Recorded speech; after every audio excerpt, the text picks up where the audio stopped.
주님께만 돌립니다. 제가 잠깐 기도하겠습니다.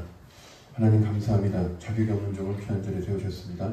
부족한 종을 보지 마시고 주께서 사랑하시는 성도님과 이 교회를 보시어 한량없는 은혜를 내려 주옵소서. 예수님의 이름으로 기도합니다. 아멘.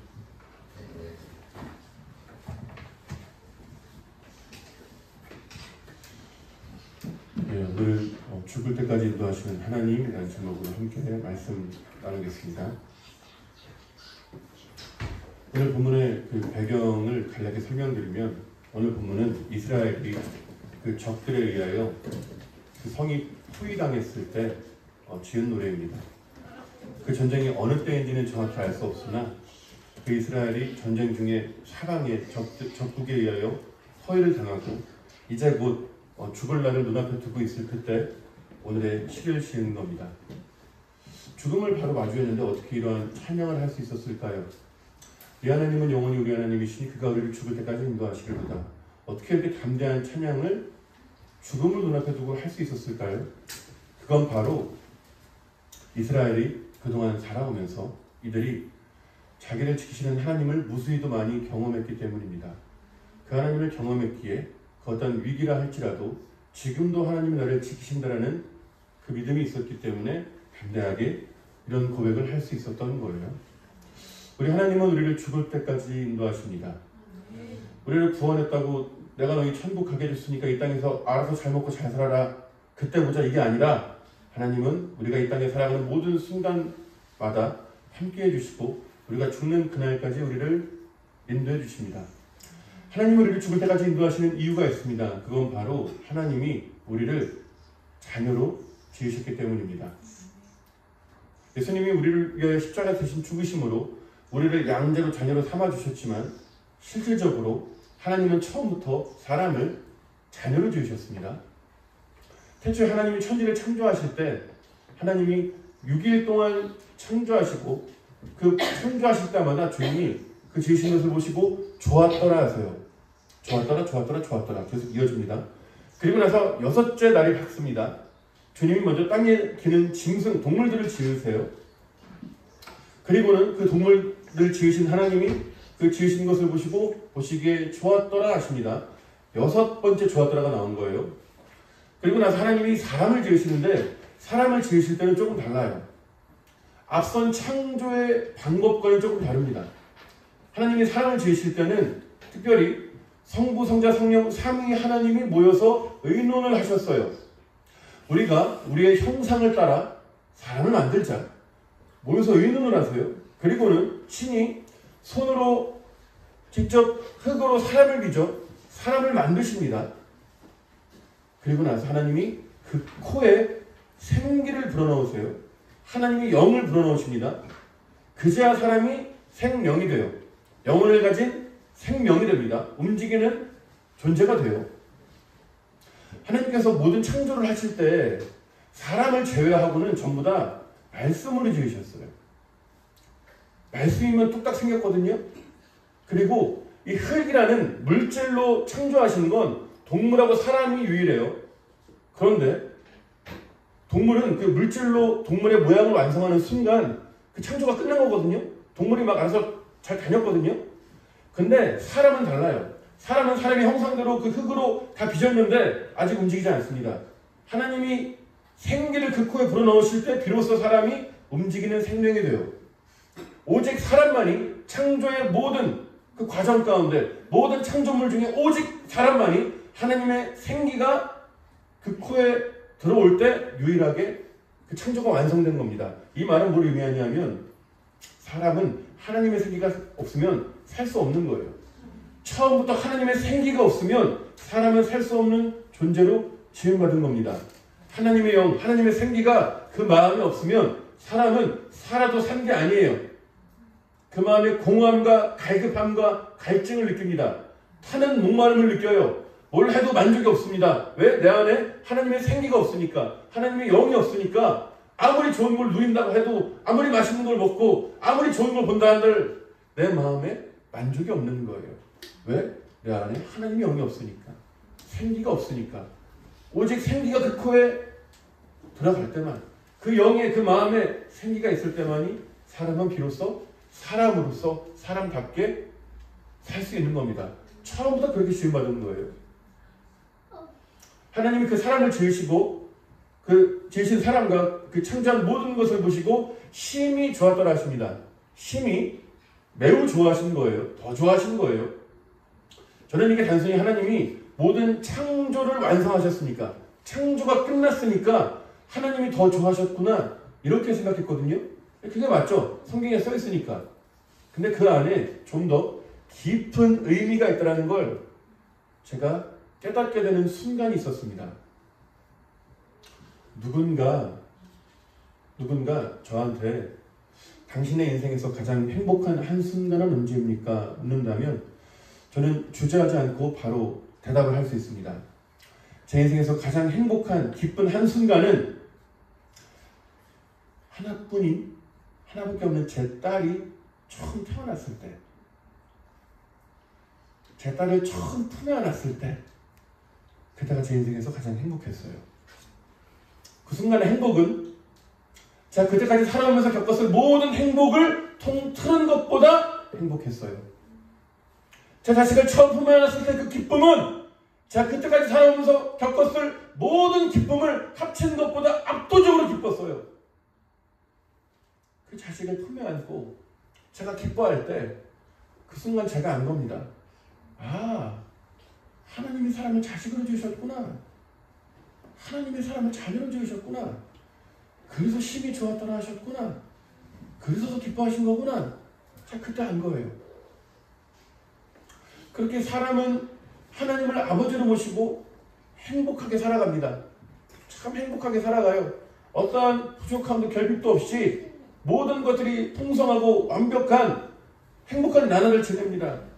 근데 어느 날 뱀이 사람을 찾아오죠. 그리고 유혹합니다. 선악을 알게 하는 나무의 열매를 먹으면 하나님처럼 된다 유혹해요. 결국 사람이 그 유혹에 넘어갑니다. 하나님이 금지하신 선악과를 따먹어요. 죄를 짓습니다. 사람이 선악과를 따먹은 이유는 딱 하나입니다. 하나님이 되고 싶었어요. 사단이 이야기했잖아요. 이거 먹으면 하나님처럼 된다? 하나님 된다? 이 말에 사람이 넘어간 겁니다. 이 말은 사람이 선악과를 따먹었다는 건 내가 하나님이 되겠다는 거예요. 내 삶에 더 이상 하나님 필요 없다는 거예요. 내가 하나님 앞에서도 하나님 노릇할 거고 내가 사람 앞에서도 하나님 노릇할 거니까 하나님 나한테 필요 없다는 거예요. 내가 하나님 하겠다는 거예요. 그러니까 선악과를 따먹은 건 단순히 하나님 말씀 하나 어긴 그런 죄가 아니에요. 하나님한테 반역한 거예요. 내가 하나님 되겠다라고 한 거예요. 하나님이 사람을 버린 게 아니에요. 사람이 먼저 하나님을 버린 겁니다.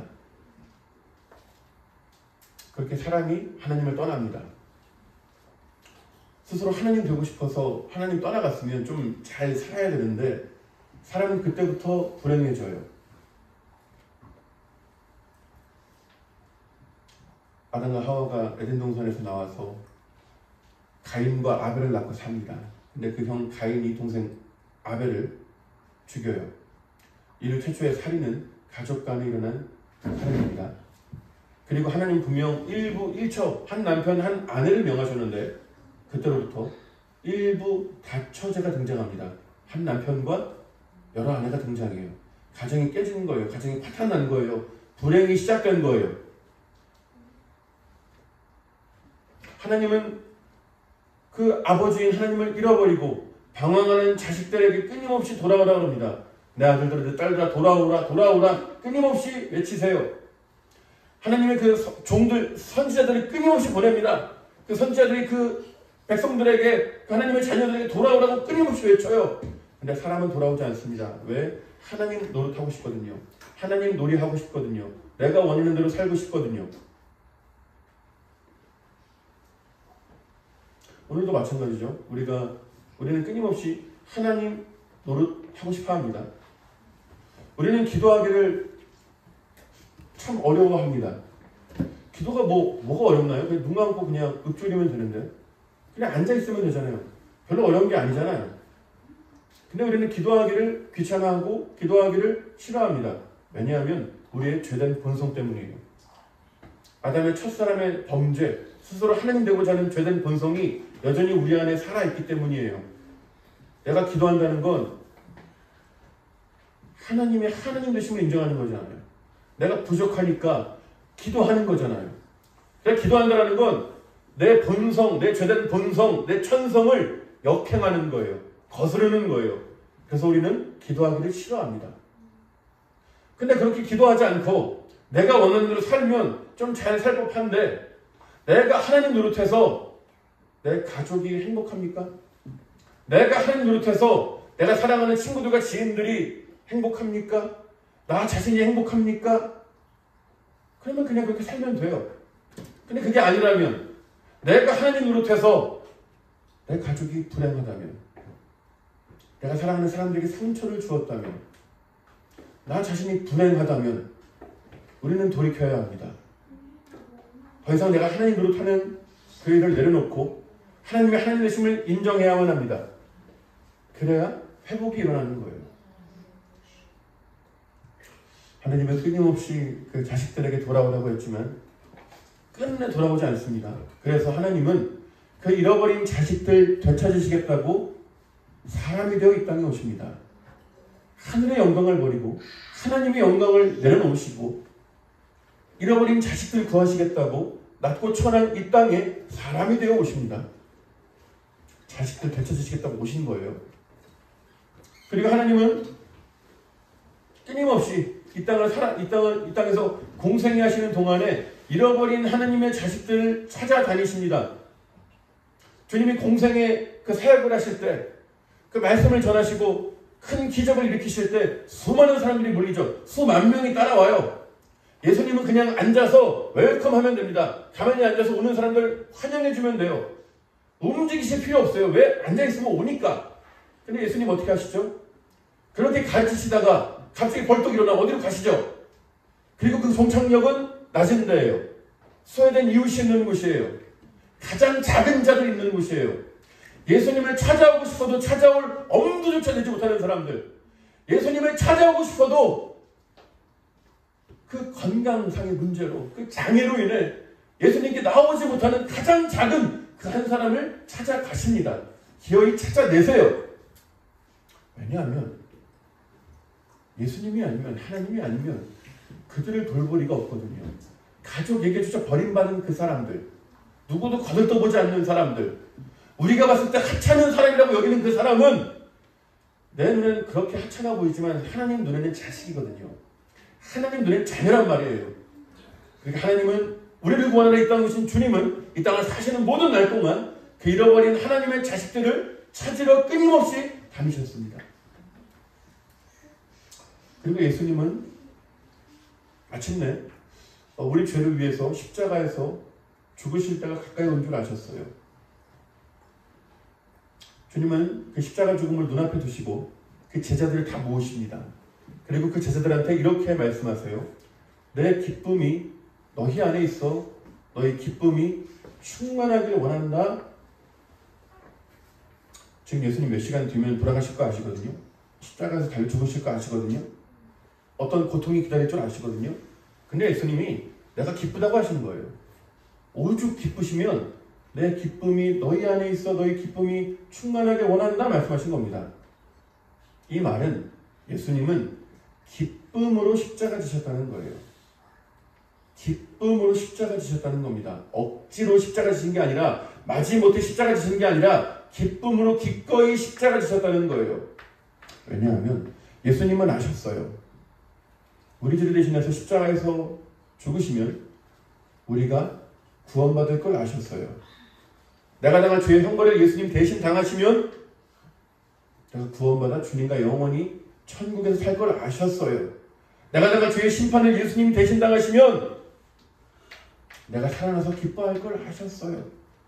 그래서 주님이 기쁨으로 십자가 지신 겁니다. 예수님 오시기 700년 전에 이사야 선지자가 이렇게 예언했죠. 이사야가 그가 징계를 받음으로 우리가 평화를 누리고 그가 채찍에 맞음으로 우리가 나음을 입었도다. 아니, 징계를 받고 채찍에 맞은 건 예수님인데 낫는 건 우리라는 거예요. 이 예언의 성취이시오, 이 예언을 누구보다 잘 하시는 예수님은 십자가를 눈앞에 두실 때 당신이 대신 우리를 향하여 우리 대신하여 고통당하시고 죽으심으로 우리가 낫고 살 걸 아셨기 때문에 기뻐하신 겁니다. 우리가 이런 예수님의 마음을 깨닫는 순간이 언제냐면 우리가 자녀를 낳고 키울 때예요. 우리가 자식을 키우다 보면은 이게 아파가지고 병원 갈 때가 있습니다. 어떤 날은 입원할 때도 있죠. 그러면 우리는 그 아픈 자식을 보면서 안타까워합니다. 마음이 타들어가요. 아, 내가 내 아이의 저 고통을 대신 가져와 당할 수 있으면 내가 100번 1000번 대신 아플 텐데 내가 내 자식 저거 주사 맞는 거 내가 대신 맞아줄 수만 있다면 내가 1000번 1000번 대신 맞아줄 텐데 이게 모든 부모의 심정이에요. 근데 부모가 아무리 자식을 사랑해도 안 됩니다. 안 돼요. 불가능해요. 내 자식의 고통을 대신 가져와 당할 수도 없고 내 자식이 맞는 주사를 대신 가져와 맞을 수도 없어요. 그냥 발만 동동 구를 뿐이에요. 근데 우리 예수님에게는 그게 가능하셨어요. 우리 예수님은 우리를 대신해서 고통을 당할 수 있으셨어요. 우리 예수님은 내가 맞을 주사를 대신 맞을 수 있으셨어요. 그래서 기뻐하신 거예요. 지금 만약에 내가 병원에 있다고 생각해 봅시다. 병원이에요. 지금 내 아이가 지금 주사 맞으려고 그래요. 저기 스테이션에서 간호사가 내 아이 주사 놓으려고 그래요. 애가 울겠죠. 부모 마음이 타들어가겠죠. 근데 그 간호사가 갑자기 저희 있는 쪽을 바라보면서 이렇게 이야기하는 겁니다. 혹시 이 아이 대신해서 주사 맞아줄 분 계세요? 이 아이 대신해서 주사 맞으면 이 아이가 나을 수 있는데 이 아이 대신해서 주사 맞아줄 분 계세요? 간호사가 물어보면 부모가 어떻게 할까요? 그 말을 들으면 부모가 어떻게 할까요? 손 들고 뛰어갑니다. 손 들고 뛰어가요. 억지로 갈까요? 아니에요. 기쁨으로 가요. 기쁨으로 가요. 한방 웃음을 지으며 가요. 내가 내 자식의 고통을 대신 가져가 당할 기회를 얻었음에 그 기쁨을 주체하지 못합니다. 내가 내 자식을 대신해서 주사 한 방 대신 맞아줄 수 있다라는 그 행복이 겨워 활짝 웃으며 달려갑니다. 그리고 기꺼이 주사를 몇 달아도 대신 맞아주는 거예요. 이게 바로 십자가를 지시는 예수님의 마음입니다. 예수님의 심정이에요. 우리를 대신해서 죽을 수 있으셨기에 고통당할 수 있으셨기에 기쁨으로 기꺼이 십자가에서 죽으신 겁니다.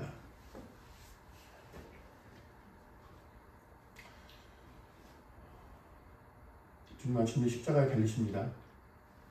이 십자가에 달리실 때 앞에서는 대제사장과 군중들이 예수님을 욕하고 조롱해요. 양 옆에서는 사형수들 예수님을 욕하고 저주하고 조롱합니다. 예수님은 자신을 욕하는 그 사람들을 바라보시며 십자가 위에서 처음으로 입을 열어 이렇게 말씀하세요.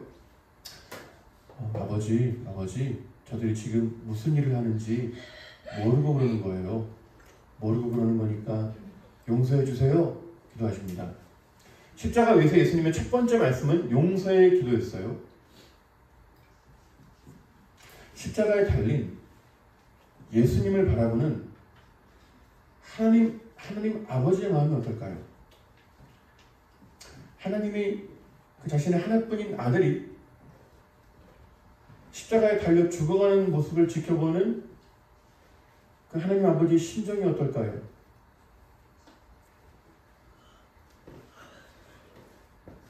그 예수님이 사람들에게 밤새 고문당하고 채찍에 맞고 피를 철철 흘리며 벌거 벗겨진 채 십자가에 못 박혀 죽어가는 광경을 지켜보는 그 아버지의 심정이 어떨까요? 십자가에 달린 예수님을 바라보는 하나님 아버지의 마음을 예수님이 우리에게 이미 알려주신 적이 있습니다. 그건 바로 큰 포도원 주인의 비유예요. 큰 포도원이 있었습니다. 그 주인이 농부들에게 세를 줍니다. 그 농부들이 농사를 지어요. 추수 때가 되어서 그 주인이 그 종을 하나 보냅니다. 세를 받아오라고. 근데 이 농부들이 세를 주기 싫어서 그 종을 잡아 죽입니다. 그 소식을 들은 주인이 너무 황당해가지고 이번엔 종들을 단체로 보내요. 종들을 때려 보냅니다. 근데 이놈의 농부들이 새를 주기 싫다고 그 많은 농부들을 잡아서 죽이고 때려서 돌려보내요. 주인이 너무 황당해서 기가 막혀가지고 주인이 혼잣말로 뭐라 그러냐면 얘네들이 그래도 내 아들은 존대하겠지, 내 아들은 존중하겠지 하면서 자기의 하나뿐인 아들을 보냅니다. 주인이 그 아들을 보내면서 내가 내 사랑하는 아들을 보내노라 이야기해요. 그리고 그 아들이 바보같이 갑니다. 그 주인의 아들이 오는 걸 멀리서 지켜보던 농부들이 수군거려요. 이는 상속자니 잘 죽이고 우리가 그의 유산을 차지하자. 그 농부들이 주인의 아들을 잡아서 죽입니다. 그리고 포도원 밖으로 내던져 버려요. 누군가 그 소식을 그 주인에게 아버지에게 전합니다. 성경 보시면 그때로부터 더 이상 주인이 어떤 말도 하지 않아요. 한마디를 하지 않아요. 아무 말도 하지 않아요. 그냥 즉시로 군사들을 보내 농부들을 진멸시킵니다. 진멸시켜요. 전멸시킵니다. 싹 쓸어버려요. 한 사람도 살두지 않습니다. 다 죽여요. 이게 바로 십자가에 달린 예수님을 바라보는 하나님 아버지의 마음입니다. 다 쓸어버리고 싶으셨을 거예요. 다 죽이고 싶으셨을 거예요. 내 종들을, 선지자들을 그렇게 버리는데 다 죽이더니 아들까지 죽이네? 다 쓸어버리고 싶으셨을 겁니다. 그 아버지의 마음을 누구보다 잘 아셨던 예수님이 십자가에 달리시자마자 처음 말씀하시는 거예요. 아버지, 모르고 그러는 거예요. 모르고 그러는 거니까 용서해 주세요. 기도하신 겁니다.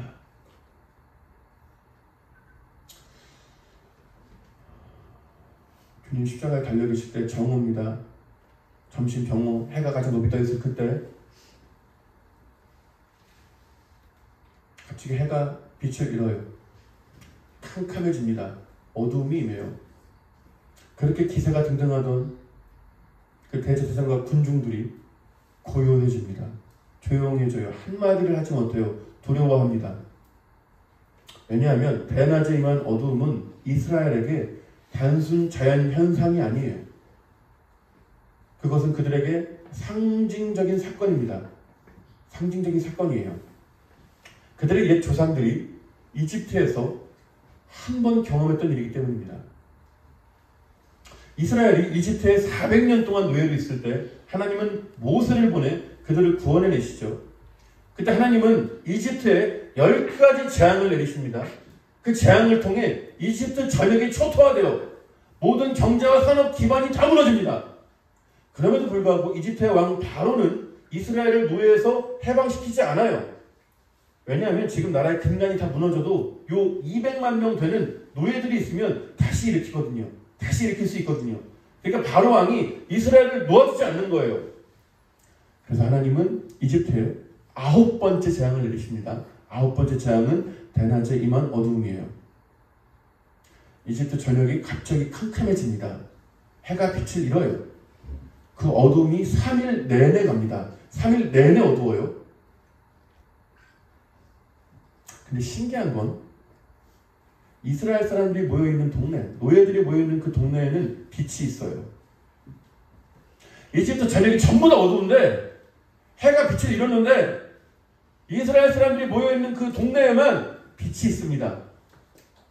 어두운 무대에 핀 조명 쏘듯이 거기에만 빛이 있는 거예요.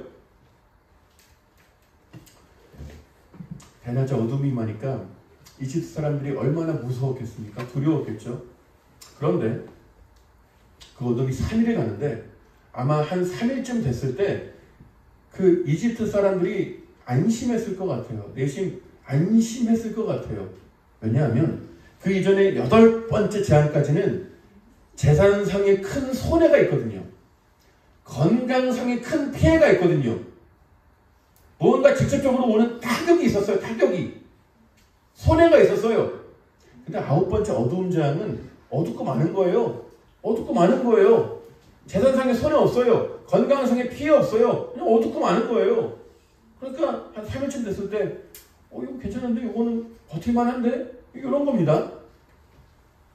그런데 그 9번째 재앙이 끝나자마자 곧바로 10번째 재앙이 닥칩니다.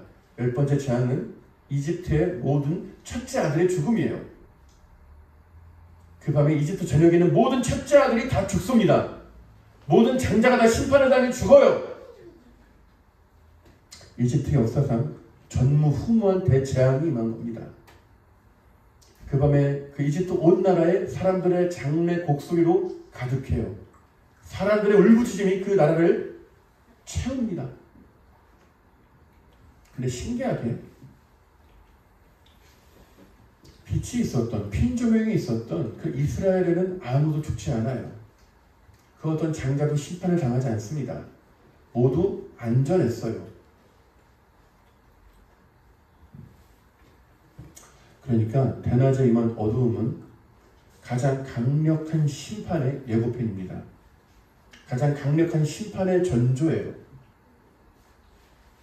근데 지금 예수님 십자가에 달려 계신데 이스라엘에 어둠이 임한 거예요. 어둠이 임한 거예요. 예전에 이집트에 있을 때 빛이 있었단 말이에요. 핀조명이 있었단 말이에요. 다 살았단 말이에요. 근데 지금 예수님 십자가에 달려 계신데 이스라엘에 어두움이 임한 겁니다. 그러니까 그렇게 기세등등하던 사람들이 한마디를 못하는 거예요. 침묵하는 겁니다. 이제는 이스라엘의 패역한 장자들이 죽임을 당할 차례입니다.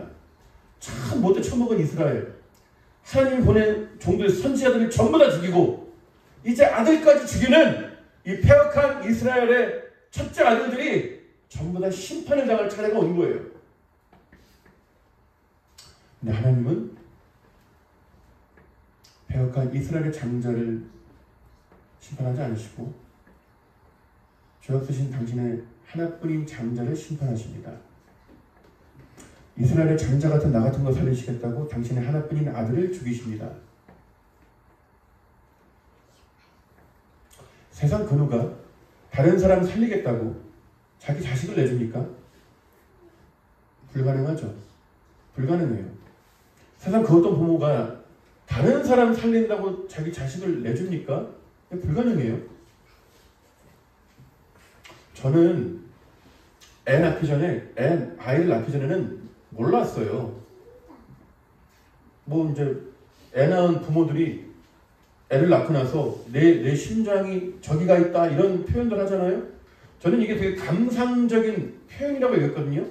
그냥 시적 표현으로 여겼거든요. 근데 막상 자식을 낳고 보니까 내 심장이 저기가 있는 거예요. 저기가 있는 거예요. 더 이상 내 생명이 소중하지 않아요. 내 자식의 생명에 비하면 내 생명이 아무것도 아닌 게 돼버린 거예요.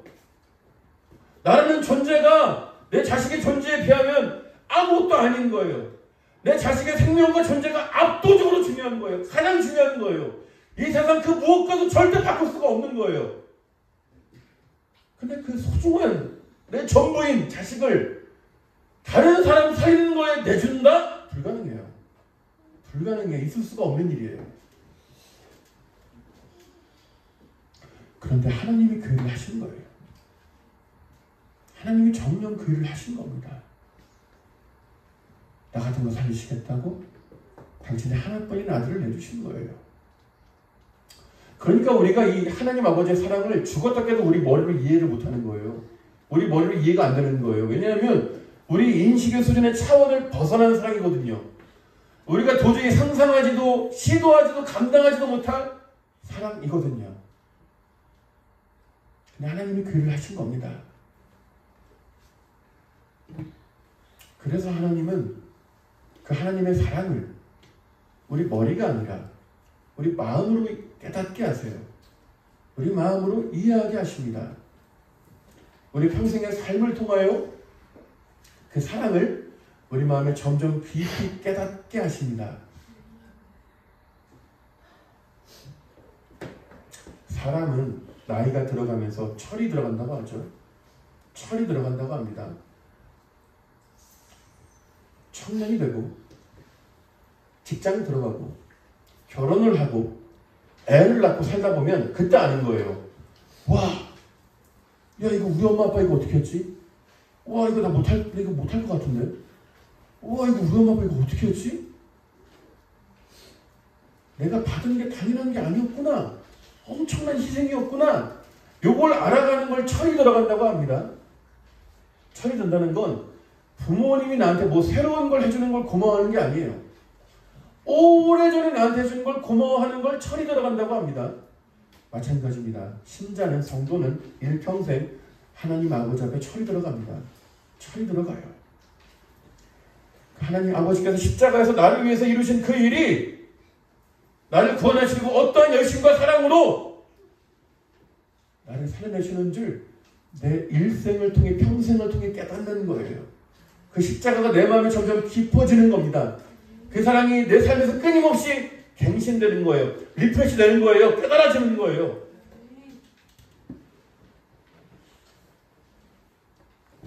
제가 요번에 밴쿠버 오기 전에 한국은 7, 8, 9월이 수련의 시즌이에요. 이제 교회에서 수련을 뭐 여름 수련이 전부 다 갑니다. 그래서 제가 7, 8, 9월 초까지는 뭐 늘 그냥 전국을 다녔어요. 매주 이제 집회를 다녀요. 청소년 수련회나 청년부 수련회나 아니면 작년 전교인 수련회는 갑니다. 가서 그 집회 때마다 그 집회를 놓고 제가 이제 개인 기도 할 때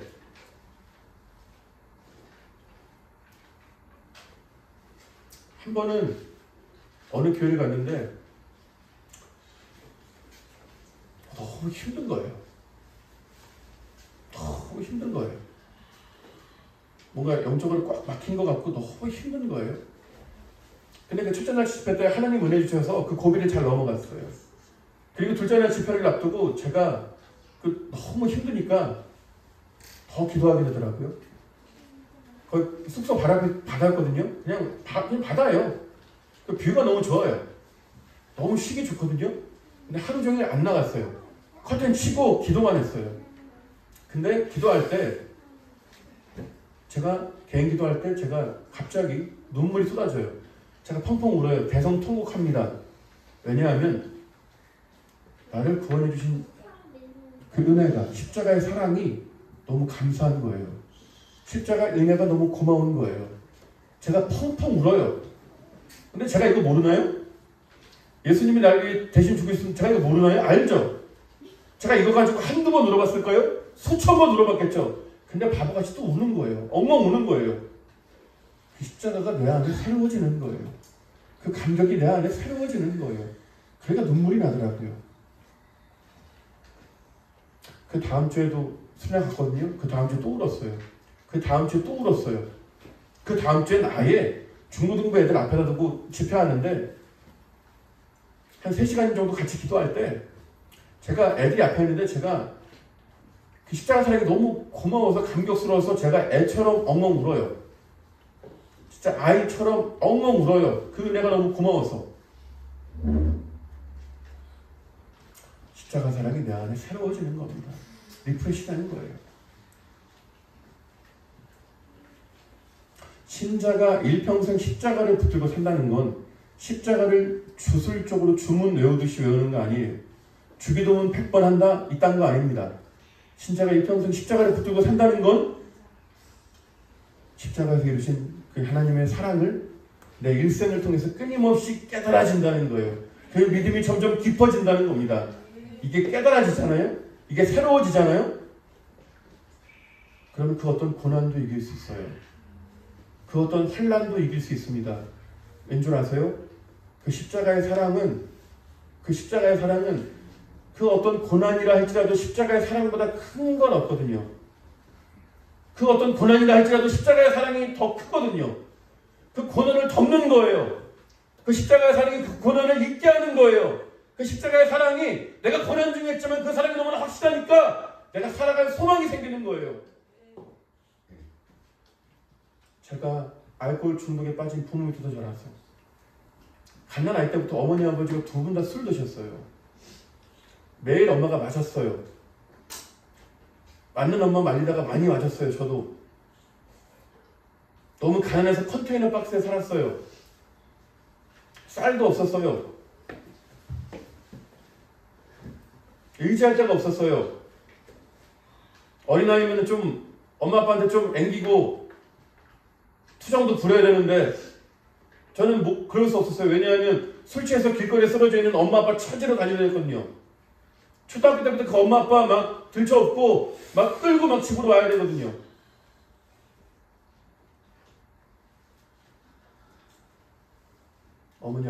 어머니가 조현병으로 정신병원 들어가고 아버지가 알코올 중독으로 정신병원 들어가시고 그렇게 숱하게 정신병원 왔다 갔다 하시고 우여곡절 끝에 결혼했는데 예쁜 딸을 하나 낳았는데 그 딸이 발달장애 자폐 진단받고 뇌전증 간질 진단받고 그 죽음보다 더한 고통 가운데 제가 어떻게 살아난 줄 아세요? 어떻게 지금까지 산 줄 아세요? 다른 거 없어요. 복음이에요. 복음이에요.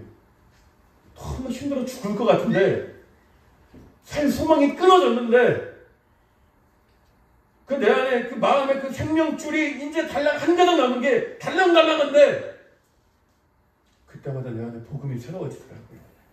나를 구원하신 그 사랑이 새로워지더라고요. 그 사랑이 점점 커지더라고요. 고난이 깊어지는 만큼 그 사랑도 더 깊어지더라고요. 더 커지더라고요. 그러니까 사라지더라고요. 숨이 쉬어지더라고요.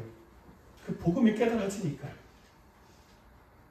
내가 당하는 고난으로 인해 사람들이 날 떠나고 가족도 날 버리지만 그 십자가의 사랑이 너무나 확실하니까 나를 구원하신 그 하나님이 그 사랑으로 지금도 나와 함께 하시니까 내가 괜찮아지더라고요. 괜찮더라고요. 살 소망이 생기더라고요. 세상 그 누가 나를 대신하여 죽어줄 수 있겠습니까? 세상 그 누가 나를 살리겠다고 자기 자식을 내어주겠습니까? 지금까지도 없었고 앞으로도 없을 거예요.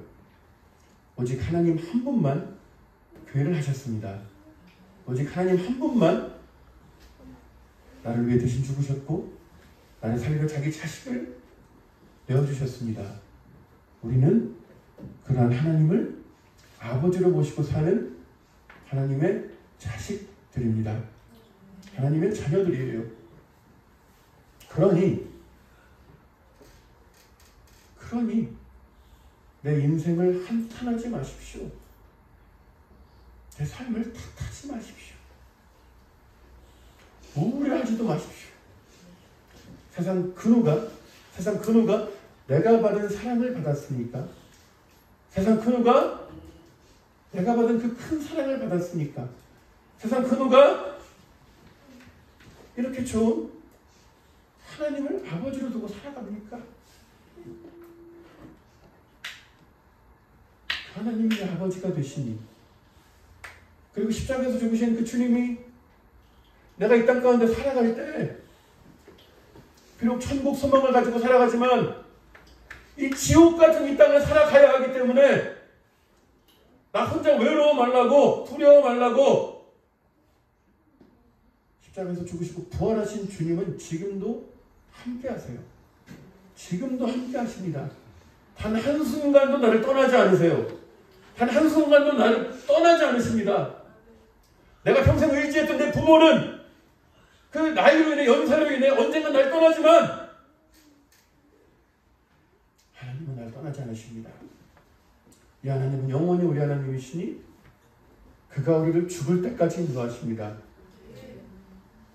그 하나님이 우리 아버지가 되시니 삶을 포기하지 마십시오.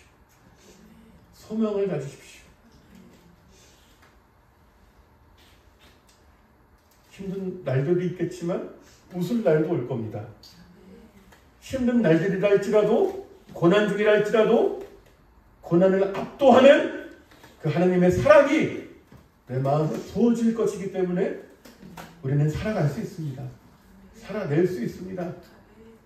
그 십자가 사랑을 붙드심으로 이 땅에서 삶을 끝까지 충실히 살아내시는 저 우리 성도님 되시길 예수님의 이름으로 축원합니다. 이렇게 기도합시다. 이 시간에 기도할 때 오늘 들은 말씀 기억하시며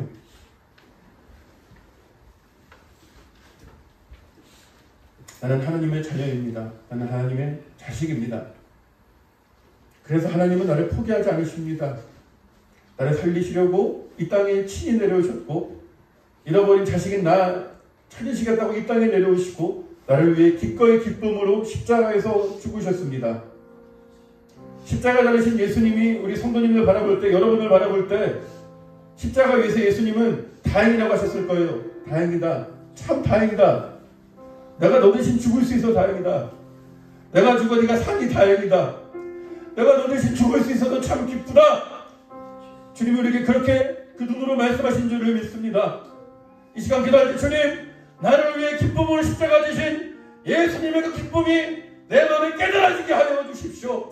나를 위해 아들을 내어주신 그 아버지의 사랑이 내 마음에 새로워지게 하여 주시옵소서. 샘솟게 하여 주시옵소서.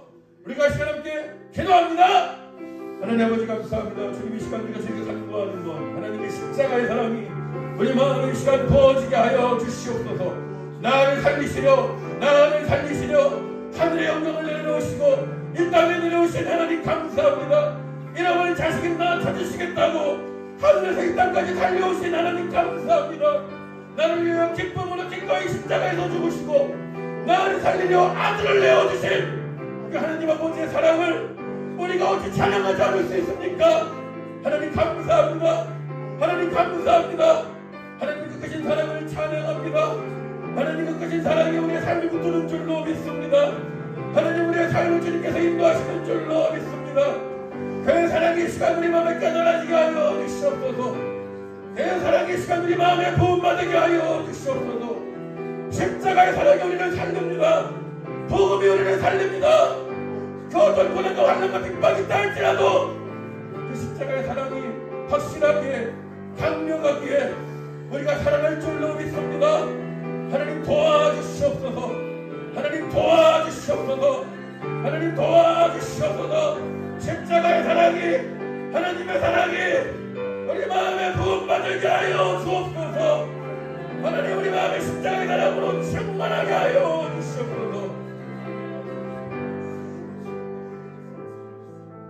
이 시간 한 번만 더 기도합시다. 한 번 더 기도하실 때 내 삶이 아무리 고난이 크다 할지라도 십자가의 사랑보다 크지 않습니다. 내 삶이 아무리 깊은 절망과 우울과 환난이 있다 할지라도 십자가의 사랑보다 크지 않습니다. 이 시간 기도할 때 주님, 십자가의 사랑으로 내 마음을 덮어주시옵소서. 십자가의 은혜로 내 삶을 충만하게 하여 주옵소서. 우리가 이 시간 함께 기도합니다. 하나님 아버지 감사합니다. 주님, 이 시간 십자가의 사랑이 우리의 삶을 덮습니다. 우리의 고난보다 큰 십자가의 사랑이 우리 마음을 덮습니다. 십자가의 사랑이 우리를 살립니다. 하나님 그 사랑으로 우리를 충만케 하여 주시옵소서. 하나님 그 사랑으로 우리의 삶을 뒤덮여 주시옵소서. 어떤 고난과 환난이라 할지라도 십자가의 은혜가 크기에 우리가 살아갑니다. 우리가 살아납니다. 우리가 살아냅니다. 하나님 이 시간 십자가의 사랑이 우리 마음에 새로워지게 하여 주시옵소서. 우리 마음에 부음받게 하여 주시옵소서.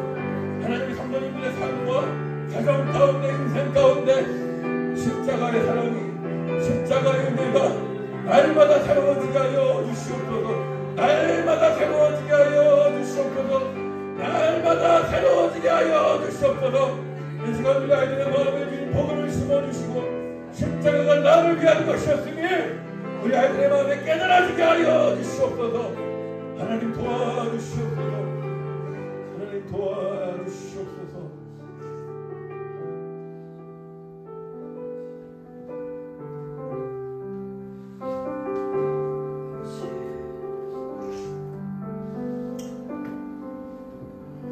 이 시간 한 번만 더 기도합니다. 한 번 더 기도할 때 자녀들을 위해 기도하십시오.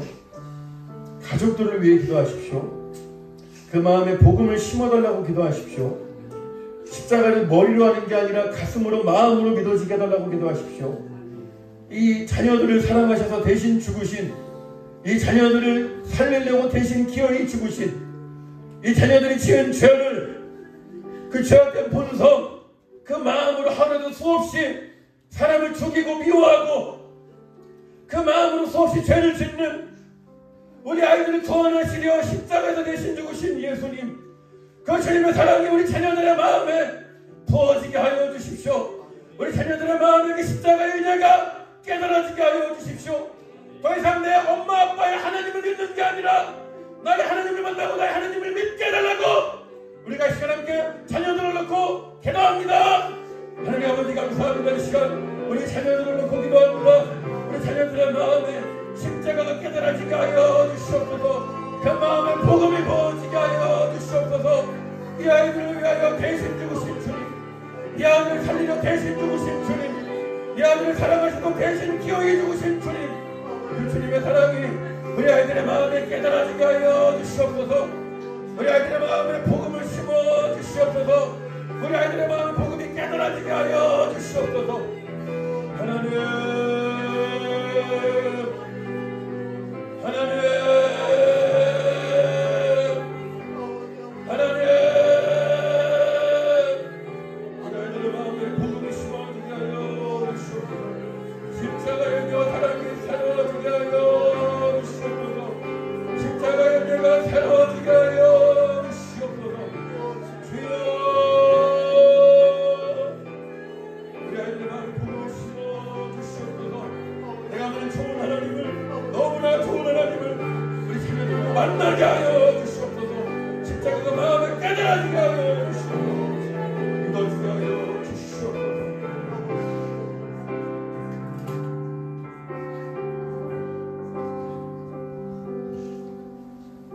하나님 감사합니다.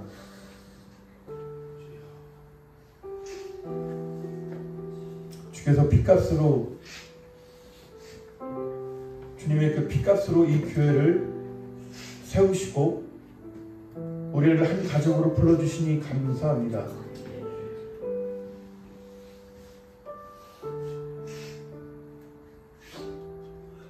이 교회 모든 예배마다 우리 주님 함께 해주십시오. 그리고 그 십자가의 사랑이 날로 새로워지게 하여 주십시오. 우리 성도님들의 마음에 그 마음의 복음을 날마다 심어 주십시오. 우리 아이들의 마음에도 그 복음을 심어 주십시오. 내가 만난 그토록 좋은 하나님, 내가 만난 그토록 좋은 하나님을 우리 자녀들이 만나게 하여 주십시오. 일평생 그 주님과 동행하게 하여 주십시오. 나를 위하여 기쁨으로 십자가를 지신 주님, 그것이 죽는 자리임에도 자녀인 나를 대신하여 죽음을 기쁨으로 감당하신 주님, 그리고 나를 살리겠다고 아들을 내어주신 하나님 아버지, 그 하나님의 사랑이 이 시간 이곳 가운데 머물게 하시니 감사합니다. 우리 성도님들의 마음에 머물러 주시니 감사합니다. 그 사랑의 하나님이 일평생 영원히 우리와 함께 주시니 감사합니다. 이 하나님은 영원히 우리 하나님이시니 그가 우리를 죽을 때까지 인도하시리로다. 그 하나님을 붙들고 이 땅에서 삶을 끝까지 살아낼 수 있도록 도와주시옵소서. 그 어떤 고난이라 할지라도 십자가의 사랑보다 크지 않습니다. 하나님의 사랑보다 크지 않습니다. 늘 하나님의 사랑으로 이 교회와 우리 성도님들의 삶과 가정을 덮어 주옵소서. 감사드리며 이제는 우리를 위하여 기쁨으로 십자가를 지신 예수 그리스도의 은혜와 우리와 영원히 함께 있고 싶으셔서 아들을 내어주신 하나님 아버지의 사랑과 죄 많고 고집 많은 우리를 포기하지 않고 천국까지 인도하시는